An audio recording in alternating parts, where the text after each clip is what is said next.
The story people like to tell about success is clean, almost comforting. Work hard, be honest, play fair. If you do those things long enough, the world will reward you. Parents repeat it to their children. Teachers repeat it to their students. Motivational speakers repeat it to rooms full of strangers who want to believe that the universe keeps score. But history has a way of quietly dismantling comforting stories. Not loudly, not dramatically, just through the evidence. Because when you actually study the people who built the largest fortunes in history, you notice something unsettling. The rules were different, and the winners understood that very early. In the late 1800s, oil was the most valuable substance on Earth. It fueled lamps, factories, and eventually entire nations. Whoever controlled oil didn't just control a product. They controlled the bloodstream of the industrial age. And in the middle of that chaos stood a quiet, disciplined man named John D. Rockefeller. He didn't look like a conqueror. He wasn't loud. He wasn't flashy. He didn't shout in boardrooms or dominate conversations. In fact, people often described him as calm, soft-spoken, almost polite. But underneath that calm surface was something far more dangerous. A mind that treated business like chess, and people like pieces. Rockefeller understood something most of his competitors didn't. The oil business wasn't about producing oil. It was about control. Control of transportation, control of refining, control of distribution, control of the entire system. So, while other businessmen focused on drilling wells and selling barrels, Rockefeller focused on something else entirely. Leverage. One of the most devastating weapons he used was something called railroad rebates. Railroads were the arteries of American industry. Oil had to travel long distances, and shipping costs could make or break a company. Rockefeller quietly negotiated secret deals with railroad companies. Standard Oil would ship enormous volumes of oil. In return, the railroads gave Rockefeller massive discounts. His competitors paid the full price. Rockefeller paid far less. But the strategy went even deeper than that. In some cases, the railroads agreed to pay Rockefeller a rebate on the shipments made by his competitors. Think about that for a moment. Every time a rival shipped oil, Rockefeller made money. It was a brutal advantage. Competitors couldn't understand why they were losing money while Standard Oil kept growing. They were playing a fair game. Rockefeller wasn't. And when rivals started to weaken, Rockefeller moved in. He had a simple message for struggling refiners. Sell your company to Standard Oil, or compete against us. At first, many refused. Pride has a strange way of surviving even when the numbers don't make sense. So Rockefeller did something colder. He started price wars. Standard Oil would slash the price of oil in specific regions, sometimes selling below cost. For a small refinery, that was a death sentence. They didn't have the capital to survive months of losses. Their investors panicked. Their workers feared losing their jobs. Eventually, the owners faced a quiet, suffocating choice. Keep fighting and go bankrupt, or sell their refinery to Rockefeller. Most chose survival. And Rockefeller bought their assets for pennies. Pipelines, refineries, storage facilities. One by one, they folded into Standard Oil, not with explosions, but with signatures. By the time people realized what was happening, it was already too late. Standard Oil controlled around 90% of America's oil refining. One company, one system, one man at the center of it. Rockefeller didn't just dominate the industry, he absorbed it. Now here's the uncomfortable part. Rockefeller wasn't some cartoon villain twirling a mustache in a dark office. He believed he was doing the right thing. In his mind, consolidation created efficiency. Smaller companies were chaotic and wasteful.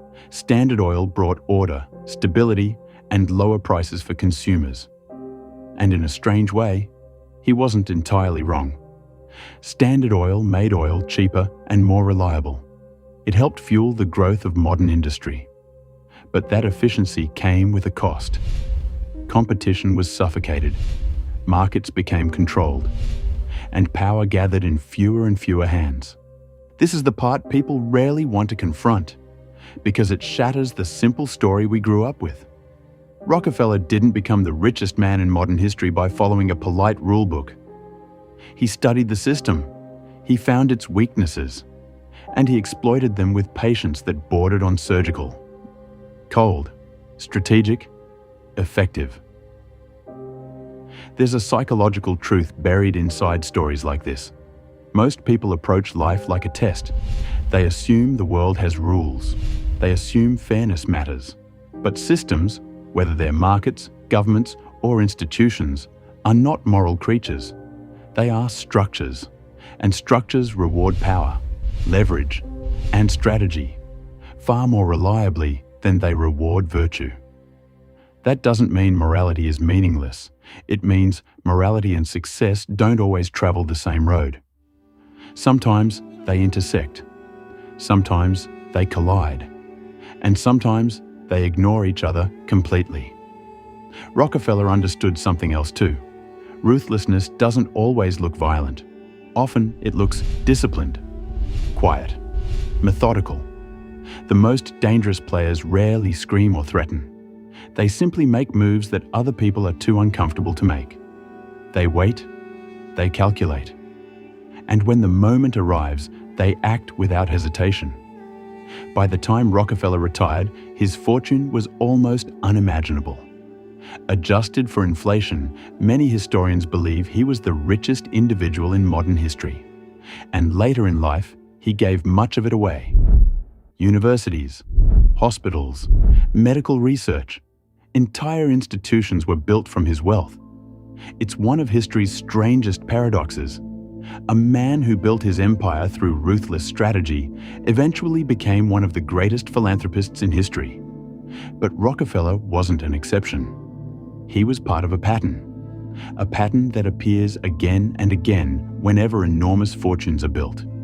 Because the uncomfortable truth is this: the men who reshape industries rarely do it by playing gently inside the rules.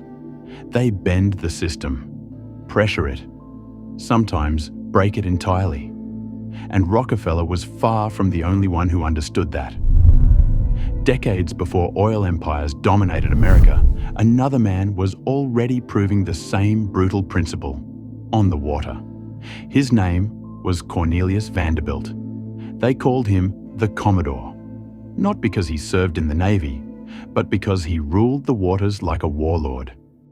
Before fortunes were measured in billions, before skyscrapers and stock exchanges dominated the skyline, power moved on water.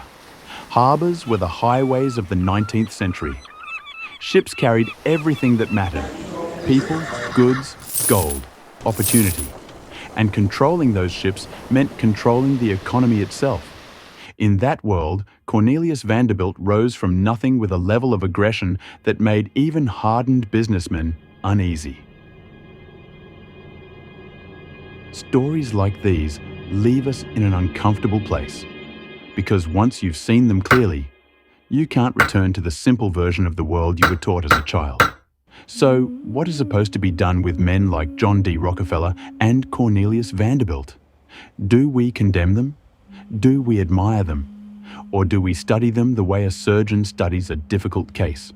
Not because it's pleasant, but because it reveals something real about how the system works? The honest answer is rarely comfortable, because stories like theirs force us to confront a truth most people spend their entire lives avoiding. The world doesn't reward effort alone. Hard work matters. Discipline matters. But history shows that something else often matters even more. Clarity. The cold ability to see systems as they actually are, not as we wish they were. Rockefeller saw the oil industry as a network of pressure points: railroads, refineries, pipelines, distribution. Control those, and the entire market bends. Vanderbilt looked at monopolies on the water and came to a different but equally unsettling conclusion. Rule rules only matter to the people who obey them. So he lowered prices until rivals collapsed. Then he bought what remained. Two men, two different industries, the same underlying instinct. They didn't simply work inside the system. They studied it, mapped it, then moved in ways their competitors were too hesitant, too polite, or too fearful to attempt. And once you recognize that pattern, something shifts inside your mind. Because suddenly the world looks different, less like a fair competition, and more like a structure shaped by leverage, timing, and nerve. Which leaves us with a question that is far more personal than historical. Once you see how the game actually works, what do you do with that knowledge? Do you keep playing the way you were taught? Or do you adapt to the way the system truly behaves? History quietly shows which type of player usually wins. But winning, as men like Rockefeller and Vanderbilt proved, is rarely free. It demands decisions most people would rather never face. And that leads to the final question, the one history never answers for us. If victory requires that kind of clarity, that kind of ruthlessness, what price are you willing to pay for it?